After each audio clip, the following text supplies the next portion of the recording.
I was recently asked to speak about the murder of the planet and the state of the Earth, and I was given 5 minutes. So this is what I wrote to say. I was asked to speak about the state of the planet, and to do it in under 5 minutes. I can do it in 3. The world's being murdered, flayed alive, poisoned, gutted, dismembered. Every biological indicator is going the wrong direction, and it's getting worse by the day. 200 species were driven extinct today, and they were my brothers and sisters. 200 will go extinct tomorrow and the day after. There are stolid scientists who are saying the oceans could be devoid of fish in less than 35 years. Imagine that. The murder of the oceans on this water planet. I think if one were to list the accomplishments of this culture, that near the top of the list would be the murder of the oceans. I think if you asked somebody 4,000 years ago, so do you think, which is more extraordinary, to put a human being up on the moon or to kill the entire ocean? I think they would say it would be harder to kill the entire ocean. The problems we're facing aren't new. This culture has been killing the planet for 6,000 to 10,000 years. When we think of Iraq, it's the first thing we think of cedar forests so thick that sunlight never reached the ground. That's how it was prior to this culture. The first written myth of this culture is Gilgamesh deforesting the hills and valleys of Iraq to make a great city. You know, I saw a documentary the other day on the most recent US invasion of Iraq, and one of the things that blew me away is they would oftentimes show vistas, and from horizon to horizon there would not be a single tree. Next time you see one of those documentaries, picture that all as a cedar forest with huge ancient trees and the sunlight never touching the ground. The Arabian Peninsula was oak savanna, and the forests of North Africa were cut to make the Egyptian and Phoenician navies. Greece was heavily forested. Forests precede us, and deserts dog our heels. And not every culture has destroyed their land bases. For example, the Chumash in Southern California lived there for at least 13,000 years. And when the Europeans arrived, the place was an ecological paradise. Likewise, where I live, right here, the Tolowa lived for at least 12,500 years. And likewise, when the Europeans arrived, the place was a paradise. No longer. A dear doctor friend of mine always says that the first step toward proper treatment is diagnosis. If we refuse to diagnose the problems, our actions will never resolve them.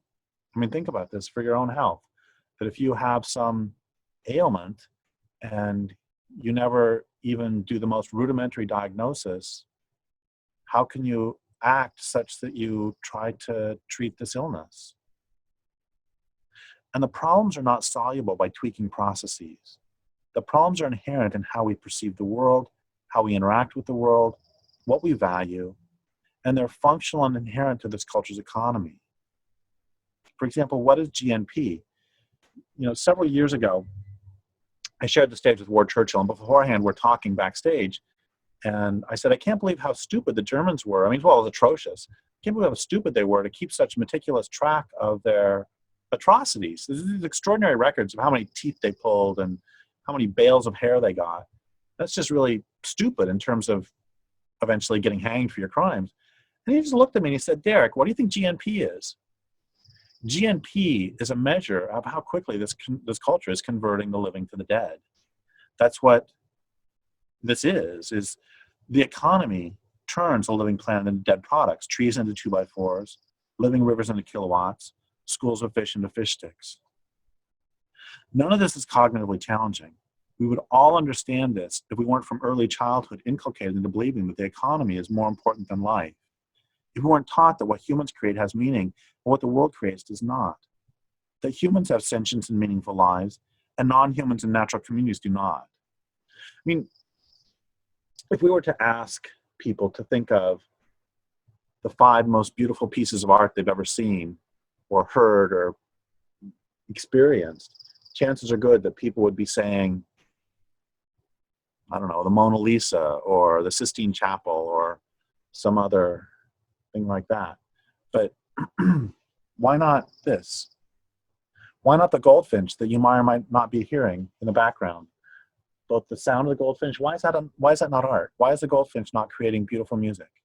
Why do we not consider that music? Why do we consider that merely birdsong? And what if everything about our way of perceiving the world is wrong? What if life is not a game of Monopoly or Risk where the point is to run the board, but rather if life is a symphony where the point is to learn your proper role and play it at the proper time? The point is not for violin players to kill the oboe players and convert them into cash, but rather to make beautiful music together. The only measure by which we'll be judged by those humans and non-humans that come after, presuming any remain, will be the health of the earth. They're going to care about whether the earth can support life.